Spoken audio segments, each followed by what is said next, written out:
आज आज प्रेस वार्ता में आप सबका हार्दिक स्वागत है। आप लोगों के माध्यम से हमारे समाज को एक आगे बढ़ने का अवसर प्रदान होता है। अब रही बात पीपा जयंती की, ये 703वीं पीपा जयंती है, बड़े उल्लास साथ मनाया जा रहा है। हमारे पीपल क्षत्रिय समाज में सबसे पहले 1 तारीख को एक रक्तदान का प्रोग्राम भी रखा जाता है। पहले हमारा लक्ष्य 151 का था, अब की बार 200 के 1 का लक्ष्य रखा गया है। पीपल क्षत्रिय समाज अभी हमारे विद्यानगर में मन बुद्धि बालकों को भी इस पीपा जयंती के उपलक्ष्य में वहाँ भोजन करवाने का भी कार्य किया था। और गौशाला में भी पीपा जयंती के जन्म उत्सव पर ये भी हमारे पीपल क्षत्रिय समाज के विद्यानगर के अध्यक्ष श्रीमान भीमराज जी राकेशा, प्रकाश जी पवार सोलंकी पवार साहब, उन्होंने भी ये एक अच्छा बीड़ा उठाया है। आने वाले भविष्य में ये अलग अलग संस्थाओं से सब ऐसा बीड़ा उठाएंगे तो ये गुरु महाराज के जन्मदिन पर बहुत अच्छा कार्यक्रम किया जाए। पीपा जी महाराज की 703वीं जयंती को लेकर के समाज में अत्यंत उत्साह है। इसको लेकर के विभिन्न कार्यक्रमों का आयोजन हर वर्ष की भांति इस वर्ष भी किया जा रहा है। 2 दिवसीय कार्यक्रम संत पीपा जी की जयंती के उपलक्ष्य में रखे गए हैं। 1 तारीख को रक्तदान शिविर और नेत्र जांच शिविर के माध्यम से इस कार्यक्रम का शुभारंभ होगा। रक्तदान शिविर का में रक्तदाताओं का लक्ष्य 201 रखा गया है और साथ ही चश्मा वितरण का कार्य, नेत्र जांच कर चश्मा वितरण का कार्य भी सेवा कार्य की दृष्टि से संत पीपा जी के जन्म उत्सव पर रखा गया है। तत्पश्चात शाम को विजय चौक मंदिर स्थित हमारे पीपा जी महाराज के मंदिर में भव्य सुंदरकांड का पाठ और भजन संध्या का आयोजन रखा गया है। तत्पश्चात 2 अप्रैल को संत पीपा जी की जयंती के अवसर पर मुख्य शोभा यात्रा सुबह 10:30 बजे से शहर के विभिन्न भीतरी क्षेत्र से होकर के त्रिपोलिया बाजार और स्वस्ति गेट होकर के मोहनपुरा पुड़िया होकर के आर्य समाज भवन में मां प्रसादी के साथ में संपन्न होगी।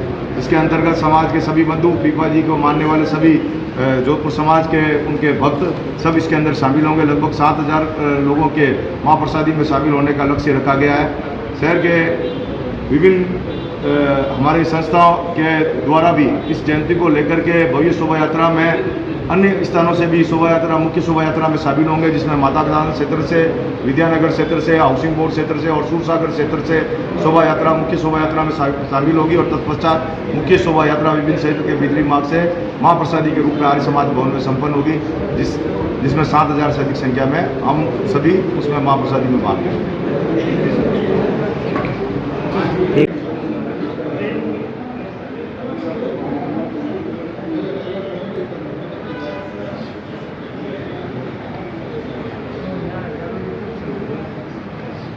एक मिनट और नजदीक हो जाए।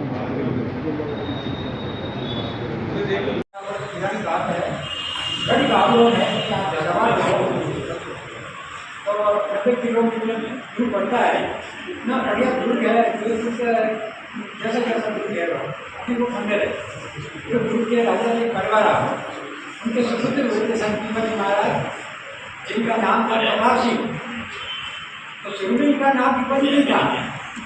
ये साधु संत की सेवा करते थे, बड़े शूरवीर थे और कोई भी कलाकार आता तो उनका मान सम्मान करते थे। तो एक दिन स्वामी की मंडी आई और उन्होंने कुछ ऐसे वचन कर दिए कि उनको विराट किया राजपाट से और अपने भतीजे को राजपाट दे के सन्यासी जीवन ध्यान कर दिया। और उस समय के जो जगतपुरी के रामानंदाचार्य उनसे उन्होंने शिक्षा ली, तब उन्होंने उनका नाम रखा पीपानंद। तब जाके उनका नाम पीपानंद हुआ। उसके बाद में छोटी पति दोनों सुना दिया। पति का नाम पद्मावती था तो उनका नाम नामकरण किया। उन्होंने सीधा सर चाहिए तो हिंदुस्तान में घूमते रहे, हिंदुस्तान में घूमते रहे। उस समय क्या है कि मुस्लिम जो शासक थे उनका पिता बाद में आके हिंदू बनाने लगे। तो कई लोग गए राजपूत, जैसे आप हमें बताओ क्या करना चाहिए, जब तुम्हें मिला तो अपनी रक्षा करनी है। तो कैसे करें, तुम स्वयं मत जब राजपूत शक्ति है तो क्या करें, सही का काम शुरू कर दो, सच्ची काम छोड़ दो, ताकि आपका मन बन जाएगा। ये तो